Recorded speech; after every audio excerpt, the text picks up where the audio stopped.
Don't you always want to be the best you can be? The Frankie Boyer Show. What is this? It's more than a lifestyle show. It's a show about living in today's world. I think something is happening. Frankie enthusiastically brings an amazing eclectic mix to the airwaves. You got that right. One of the reasons she's earned legions of loyal fans is very simple. When you listen to the Frankie Boyer Show, you just never know what's going to happen next.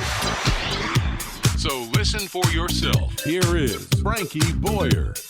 And welcome. It is Frankie Boyer, and we are at a time where sexual harassment in the workplace, it's now such a huge open field for conversation.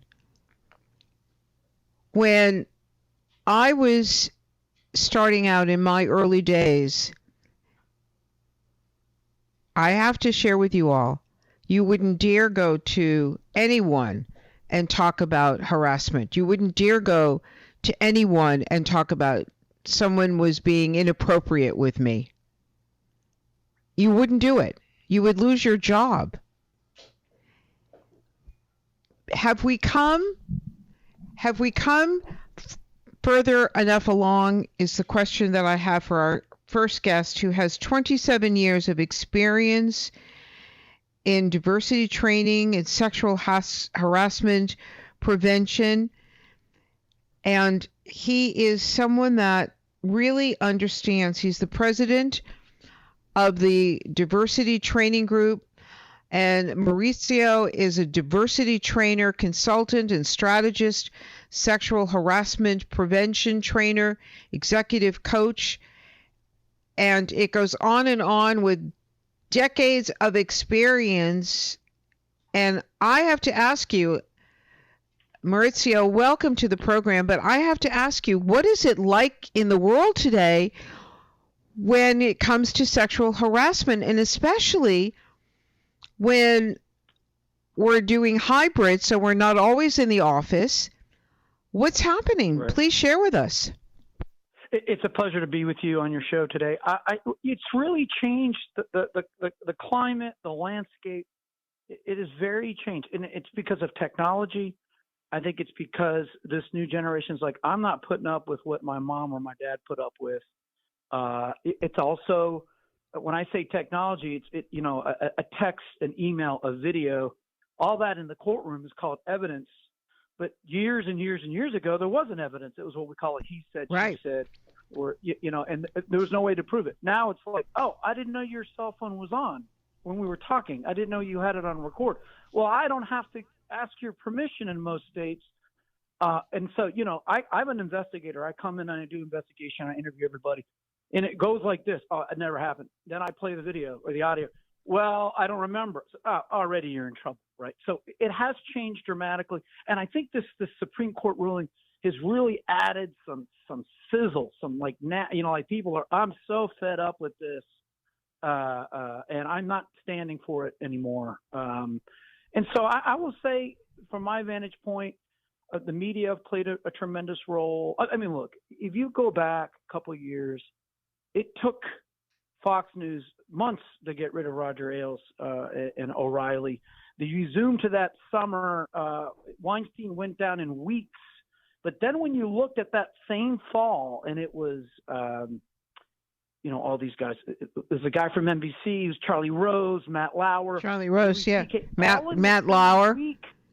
Right. Matt Lauer. But if you remember, from the moment it hit the news, they were all fired within 24 hours. Unheard of in our space to see such a velocity of condemnation, of punishment. We've never seen anything like that in our space.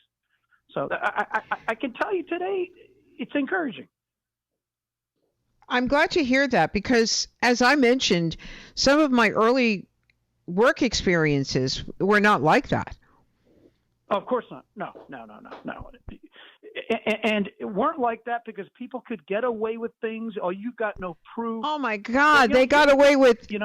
Yeah. I mean, horrible. I can't tell you the inappropriate comments made to me by my boss. Yeah. And You know what's also changed? It used to be called hush money. When you settled, they gave you some money to be quiet, and you ride off in the distance in the sunset quietly. Today, that's a concept almost foreign to what's going on. Not only am I going to sue you, but I'm going to attack you on social media. I'm going to go to Glassdoor. Everything is adjudicated now in the public eye, and that gets action. That gets results. You can't cover it up. It's embarrassing to the company. It's embarrassing to the CEOs and the senior executives. So the people like you, journalists, media, news, who shine lights on this, is why there is progress in this space. What do you do today, Mauricio, if you have somebody that is being inappropriate? Take notes, document, gather as much, go to HR and go, look, this is happening to me. I don't like it. I don't want it. Now, the victim doesn't have to tell the harasser directly. The victim has to tell HR, tell the employer, and then HR, the employer, leadership management, has to act. And that's typically where some companies freeze. Well, that's a senior person, he or she didn't mean it. Oh, you're not going to talk to the person that continued to harass me? Then that's when the person has to go outside and hire an attorney and go, look, they're not listening to me, and I'm tired of this, and there's a long pattern of abuse. We don't, none of my clients want to get there. They want to handle it inside, discreet investigation. I either recommend termination, or I recommend that they receive some executive coaching. There's some apologies, and we move on. It's when the players, the parties, I didn't do anything wrong. Yes, you did. Well, I didn't mean it. It doesn't matter what you meant. I had no idea this person was offended. That's not pertinent. You now know, and you must make changes. You must, tweak your behavior, your actions. So, is it just in your career? Is it 50-50 men, or is it mostly women that were in the past and today harassed? Oh, no. Women are the dominant target, dominant group that are victimized. But I will say, as women climb the highest levels of power, harassment's more about power. I can do this to you because I can get away with it, right? But there are more and more men going, enough, okay, all right, I'm married, or I'm a Christian or whatever. I'm just not going to put up with this anymore when the harasser is a woman. But I will say men take longer to complain. Women they kind of have a built-in kind of like, I experienced this at the last job. There's history, and people don't understand that. And there's family stuff. There's college stuff. Women are harassed in college. Absolutely. So let me ask you another. They get to the workplace. Yeah. Let me ask you another question. There is now inclusivity. How is that? I mean, we're talking now about non-binary terms. We're talking about black, white, Hispanic. Yep. We're talking about it's a totally different playing field today, Mauricio. Right. So let's broaden the conversation. Before, I started off being a diversity inclusion trainer and consultant and expert witness, and then my clients said, "Hey, can you focus just on gender?" And it's really odd. I get gender work because I'm not a woman. If I was a woman, they'd be like, "Oh, she's a feminazi, she's over the top." I do the same work. Wow, Mauricio, that was very thought provoking. So there's the bias of the audience about the trainer, right? Now, when we broaden the conversation, that's why you see all these employers going, "Look, we will help you. If you're in the wrong state, we will pay for you to get to the right state." That's an inclusive practice. Everyone will experience this organization the same way. Everyone will get the same benefits, the same perks. If you're in the wrong state, we will help you to level and minimize those inequities across states. So really, if you had asked me 27 years ago, would Roe v. Wade be shot down? I'd be like, no way. Would we see all these hate crimes? Would we see Ku Klux Klan marching in Boston? I'd be like, no way. And look where we are. It really, I've never been busier. And the work, and I think it's part of it, it's the last 5 years of the political landscape. But you can't make this up every day. I just sit there and go, oh my gosh, I can use another shooting, right? And now the video is out and it's awful. I mean, that guy was shot 60 times in the back. I mean, it was horrible. Didn't exist before, That's what didn't exist before. We now have video. We have to take a quick. Right? Absolutely, we have to take a. Oh my gosh, you're absolutely right. Diversity training groups. Maurizio, give us the best website, please. Yeah, Diversity Training Group's the name of my firm. So diversity and then the letters DTG for my firm. DiversityDTG.com. We'll be right back. Stay tuned. I'm Frankie Boyer. This is Biz Talk Radio.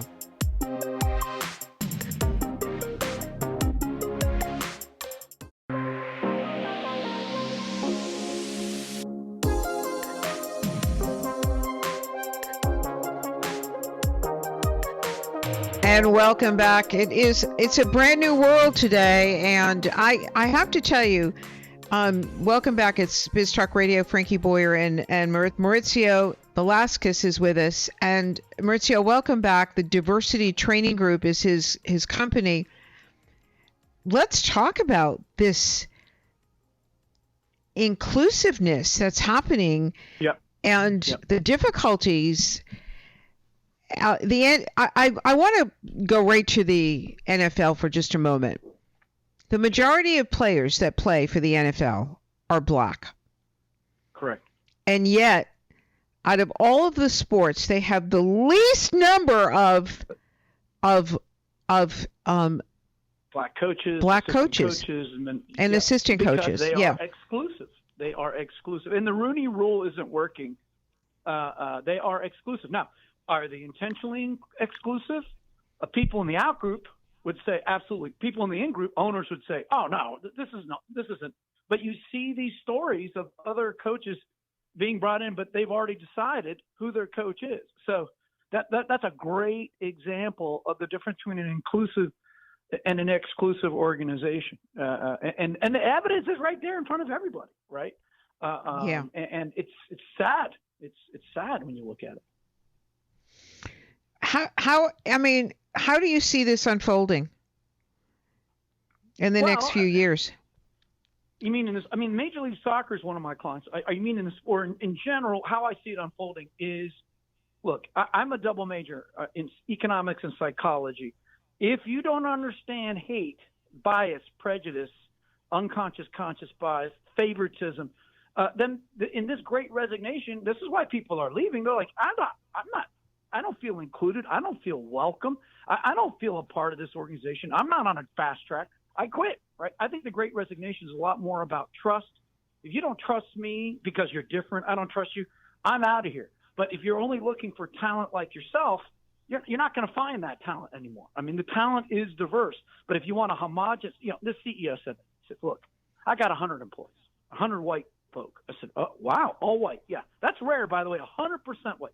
He said, we got to go to 200. I said, okay, how can I help you? He goes, well, I would describe our efforts as benign neglect when it comes to diversity, equity, and inclusion up until now. But now it's time to get intentional. And I said, what do you mean by that? I'm going to have to fire two of my best friends. One's a racist, one's a sexist.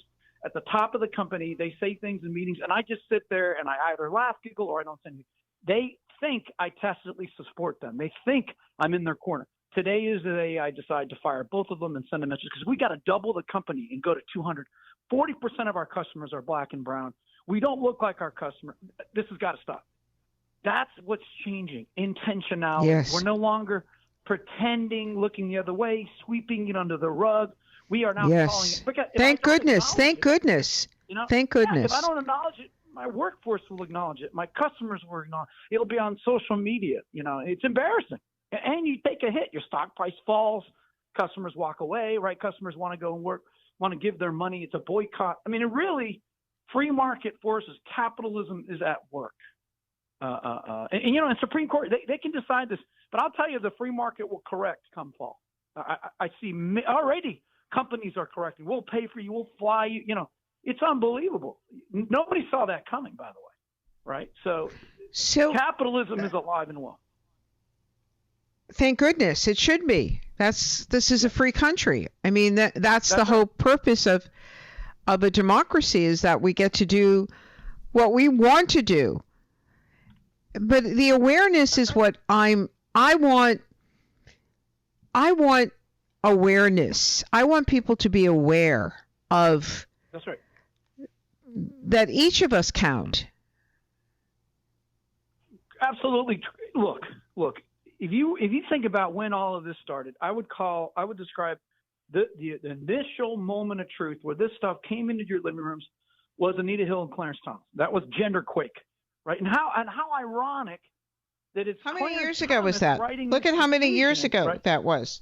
Yeah, right. But I thought then, oh my goodness, the door, the wheels came off the bus. No, it took a lot more. And I think it was a couple of years ago. It took Weinstein and it took Clarence, Roger Ailes of Fox, and it took all these major people, and all of a sudden people go, oh, there's actually a consequence to this. Whereas in the past you could get away with murder.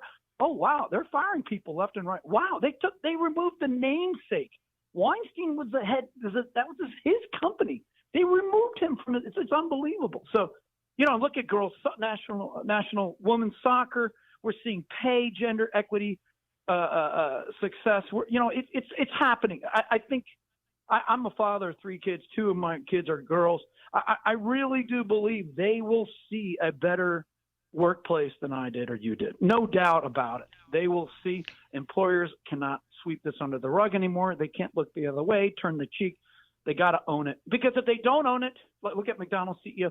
It comes out and it's a big scandal. Or Boeing. I mean, the list of those embarrassed, the ugly list, is getting longer. And I want to just add ageism. I want to add ageism to this list. Sure. That's a part of my work. Absolutely. Does somebody entering the workplace at a younger age experience the company the same way somebody entering at an older age? If the answer is, oh, yeah, different experiences, then they're not inclusive. They're what we call exclusive. Let me give you an example. I got a job, and I'm thinking about hiring you, and I tell my team, and they go, no, Mike is so much better. We go way back. We play golf together. Well, how about Frankie? Well, has she done the job before? We don't ask if Mike has done the job before because he's in the in-group. He's in the good old boy. But nor are we giving equality in money, Maurizio. Where's the money equality? That goes without saying. Well, and a little bit of that is, men are very good self-promoters. I don't want to stereotype, but, damn it, I need to raise and the raise. Women are like, hey, I can go along with it. They're much more consensus. I don't want to rock the boat. When women start demanding the pay that they're equal parts, all the time, top to bottom, side to side, there'll be some correction. But truthfully, we'll hire her and pay her less. We can get away with paying her less because she's not going to ask for more. That's what's got to change for women. So disgusting. It's so disgusting. Absolutely. Yeah. And that's why as we go, are starting their own businesses at the fastest rate. Women are like, okay, you're not going to pay me what I'm worth. I'm out. And I'll start my own company and I'll crush you in the marketplace. That's why right. You see so many women-owned businesses. It's just women. Love it. If you're I your love own it. boss, you pay yourself. So let's talk about the Great Resignation. How is that affecting? Is it affecting the workforce? Absolutely. Because you can't run a business without people. And if people are leaving because you're not being fair, you're not being equitable, you're not being inclusive, then all of a sudden you're running on that hamster wheel, right? You're running, and there's 60% turnover. 80. I've got clients like this, and so I'm doing stay interviews, I'm doing X interviews, I'm doing post X. I call you at your next job, and I say, hey. Oh, Maurizio, this is so fascinating. We're out of time, but please keep us in the loop because this is a very important conversation. And give us your website. Yeah, we'd love to have you. Give us the website. Yeah. DiversityDTG.com, Diversity Training Group in Herndon, Virginia. Yeah. Wonderful. Thank you so much. We will take a quick break and be back. Yeah, we'll be back in just a moment. I'm Frankie Boyer, Biz Talk Radio. Stay tuned.